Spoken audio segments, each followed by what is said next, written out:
Assalamualaikum warahmatullahi wabarakatuh. Saya Rima Nur Tafias ingin mempresentasikan presentasi saya fikih bab 9.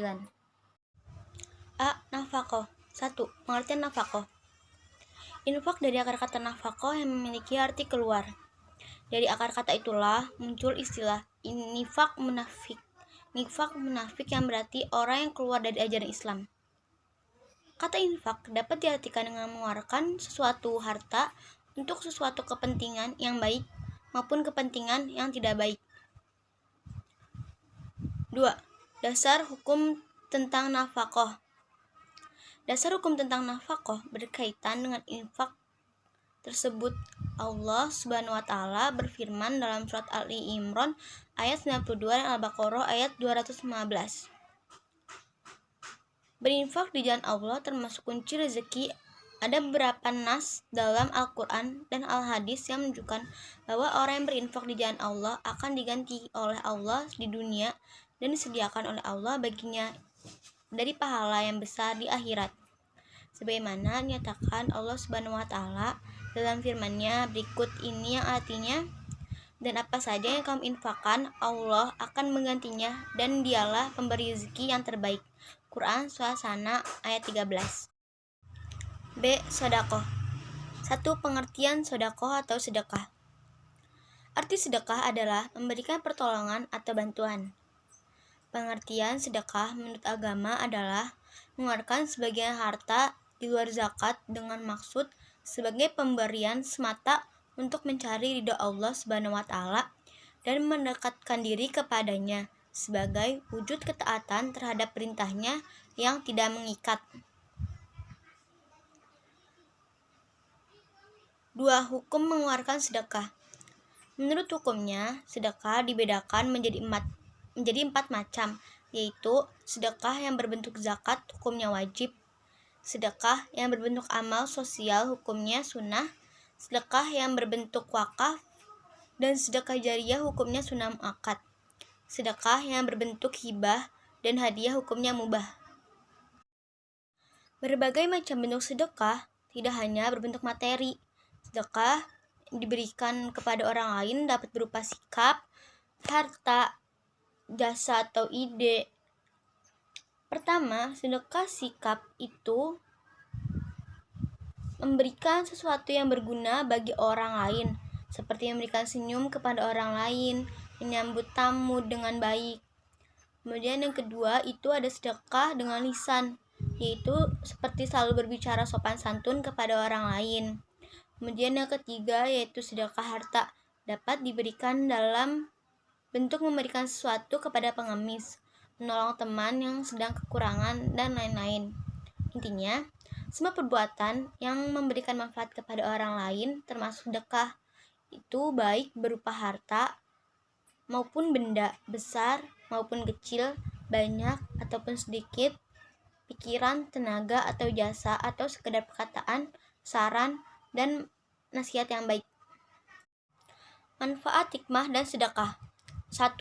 Memberikan pelajaran kepada manusia bahwa sebaik-baik manusia adalah yang dapat memberikan manfaat bagi orang lain. 2.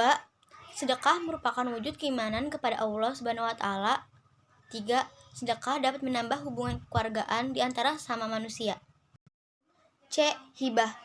Hibah merupakan perbuatan sunnah yang dianjurkan oleh Allah Subhanahu wa taala melalui Rasul-Nya. Hibah yaitu pemberian harta dari seseorang kepada orang lain dengan alih pemilikan untuk dimanfaatkan sesuai kegunaannya dan langsung pindah pemiliknya saat akad hibah dinyatakan. Hukum hibah yaitu sunnah, yakni dikerjakan akan mendapat pahala dan jika ditinggalkan tidak berdosa.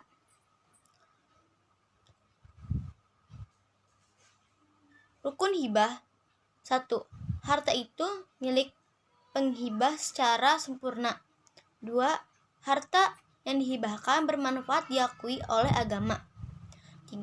Harta atau barang yang telah dihibahkan tidak boleh cabut kembali, kecuali seorang ayah menarik kembali sesuatu yang telah diberikan kepada anaknya. Tata cara pelaksanaan hibah. 1. Benda yang dihibahkan harus menjadi milik yang sah dari pemberi hibah, bukan milik orang lain. 2. Penerima hibah adalah tidak terbatas hanya kaum muslimin saja, tapi kepada seluruh umat manusia. 3. Benda yang dihibahkan harus berwujud dan jelas. 4. Harus ada sifat akad dengan pasti dan jelas, yaitu ijab dan qabul. D. Hadiah.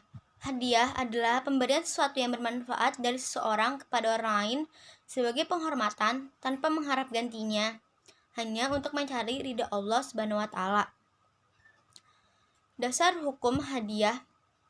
Disyariatkannya hadiah adalah firman Allah Subhanahu wa Ta'ala dan sunnah Rasulullah Shallallahu alaihi wasallam berikut. Yang pertama, firman Allah Subhanahu wa Ta'ala yang artinya, kemudian jika mereka menyerahkan kepada kamu sebagian dari mas kawin itu dengan senang hati, maka terimalah dan nikmatilah pemberian itu dengan senang hati. Quran Surat An-Nisa ayat 4. Yang kedua, sunnah Rasulullah, yang berarti janganlah menganggap remeh pemberian seorang tetangga, walaupun hanya berupa kaki kambing. Hadis riwayat Al-Bukhari dan Muslim. Wakaf. 1. Pengertian wakaf. Dalam Islam, wakaf adalah perbuatan hukum seorang atau kelompok orang atau badan hukum yang memisahkan sebagian dari harta benda miliknya dan melembagakannya untuk selama-lamanya guna kepentingan ibadah atau keperluan umum lainnya sesuai dengan ajaran Islam. Wakaf menurut Undang-Undang Dasar Republik Indonesia Nomor 41 Tahun 2004 adalah perbuatan hukum walid untuk memisahkan dan atau menyerahkan sebagian harta benda miliknya untuk dimanfaatkan selamanya atau jangka waktu tertentu sesuai dengan kepentingannya guna keperluan ibadah dan atau kesejahteraan umum menurut syariah. Dasar hukum wakaf. Dasar hukumnya ada 2 macam, yaitu dasar umum dan dasar khusus wakaf. Dasar umum wakaf, hukum wakafnya adalah sunnah. Berdasarkan dalil wakaf bagi kepentingan umat, wakaf merupakan perbuatan yang terpuji dan sangat dianjurkan oleh Islam.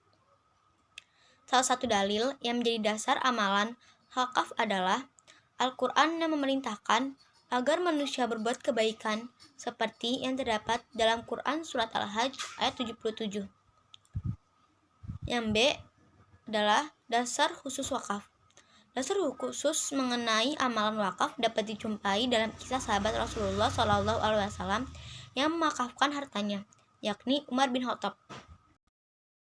Macam-macam wakaf. Yang pertama ada wakaf ahlu atau wakaf keluarga, yaitu wakaf yang diserahkan untuk kepentingan pembinaan anggota keluarga atau kerabatnya. Misalnya, wakaf sesuatu yang produktif untuk kepentingan pendidikan seluruh anggota keluarga sampai mereka sukses. Yang kedua yaitu wakaf khairi atau wakaf yang baik atau wakaf sosial, yaitu wakaf yang dikeluarkan untuk kepentingan bersama. Misalnya, wakaf tanah untuk pembangunan masjid dan madrasah. Syarat dan rukun wakaf. Yang pertama yaitu wakaf tidak dibatasi oleh waktu atau keadaan. Harta wakaf harus dapat dimanfaatkan tanpa mengurangi nilai asetnya. Harta wakaf merupakan harta yang dapat diperjualbelikan sehingga dapat dinilai dengan mudah. Harta wakaf bukan sesuatu yang secara alam akan berkurang atau menyusut melalui proses pembusukan ataupun penguapan. Wakaf bersifat kontan. Kemudian wakaf hendaknya harus jelas kepada siapa benda itu diberikan atau diwakafkan. Dan wakaf merupakan sesuatu amalan yang terus-menerus dan harus dilaksanakan. Dalam ibadah wakaf ada beberapa rukun dan syarat yang harus dipenuhi, yaitu orang yang mewakafkan disebut wakif dengan syarat-syarat sebagai berikut: balik, tidak punya hutang dengan kemauan sendiri atau bukan karena kepaksa oleh sesuatu atau seseorang. Kemudian wakaf tidak boleh dibatalkan. Yang kedua yaitu harta yang diwakafkan disebut mauquf. Syarat-syarat mauquf yaitu 1. Zat benda yang diwakafkan adalah tetap.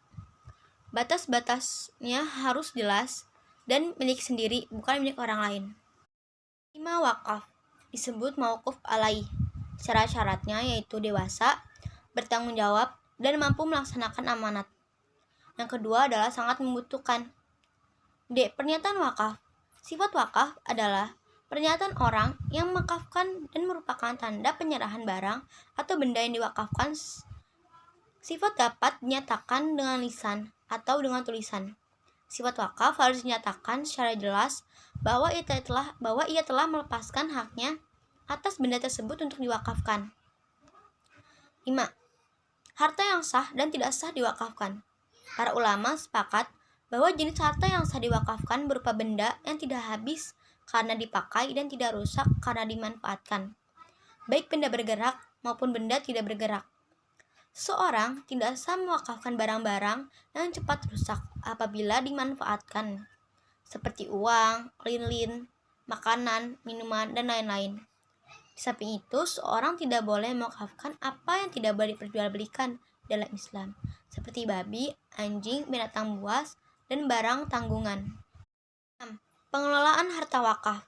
Para pengelola wakaf disebut nazir. Pengelolaan benda wakaf sebaiknya diserahkan kepada nazir yang memiliki kriteria seperti harus berakal, sehat, cukup umur, harus dapat dipercaya, profesional, dan cakap dalam keadministrasian. Badan pengelola wakaf berhak mendapat imbalan jasa untuk keperluan hidupnya. Imbalan jasa diambil dari harta wakaf itu sendiri. Hikmah dan manfaat wakaf. Hikmah wakaf yaitu mendidik manusia agar tidak kikir terhadap harta yang dimilikinya dan meluangkan waktu dan tenaga untuk menolong sesama dengan niat mencari ridha Allah Subhanahu wa taala. Menanamkan kesadaran pada diri sendiri bahwa dalam setiap harta benda yang kita miliki terdapat harta orang lain. 3. Menyadarkan dan mengingatkan pada diri sendiri bahwa kehidupan di akhirat memerlukan persiapan yang cukup sehingga harus dipersiapkan bekal itu. 4. Harta yang diberikan kepada orang lain atau lembaga diharapkan dapat menopang dan menggerakkan kehidupan sosial kemasyarakatan umat Islam. B. Manfaat wakaf. 1. Pahala yang terus mengalir. Harta wakaf memberikan manfaat secara terus-menerus. Pelaksanaan wakaf. Berkaitan dengan pelaksanaan wakaf di Indonesia, negara telah menerbitkan sejumlah peraturan yang menjadi dasar tentang wakaf, yaitu Peraturan Pemerintah Nomor 42 Tahun 2006, Peraturan Menteri Dalam Negeri Nomor 6 Tahun 1977, Peraturan Menteri Agama Nomor 1 Tahun 1958, dan Undang-Undang Nomor 41 Tahun 2004. Menurut peraturan-peraturan tersebut, tata cara wakaf di Indonesia adalah sebagai berikut. Wakif yang akan mewakafkan tanahnya harus menghadap kepada nazir di hadapan pejabat pembuat akta ikrar wakaf atau PPA-IW. Ikrar wakaf disaksikan oleh sedikitnya 2 orang saksi dan dilakukan secara tertulis. Ikrar wakaf dapat juga ditulis dengan persetujuan kantor Departemen Agama, kabupaten atau kota yang menangani wilayah tanah wakaf itu, dan hal itu dibicarain di hadapan PPA-IW. Tanah wakaf itu dalam keadaan tuntas bebas dari ikatan dan sengketa. Tanah wakaf sebelum berikrar wakaf terlebih dahulu harus menyerahkan kelengkapan surat atau administrasi sebagai berikut. Sertifikat atau surat kepemilikan harta tersebut yang sah. Kedua, surat keterangan kepala desa yang dikeluarkan oleh camat setempat. Adanya izin bupati atau wali kota. Seorang nazir yang dimaksud oleh Perundang-Undangan Indonesia adalah suatu badan hukum khusus yang mengurusi harta wakaf. Mereka memiliki hak dalam pengelolaan wakaf, yakni sebagai berikut. Berhak menerima penghasilan dari hasil tanah wakaf yang ditentukan oleh Kepala Kantor Departemen Agama, kabupaten kota, dan kemudian menggunakannya untuk kepentingan umum atau keagamaan. Yang kedua, menggunakan fasilitas dan persetujuan Kepala Departemen Agama kabupaten kota. Sekian presentasi dari saya. Wassalamualaikum warahmatullahi wabarakatuh.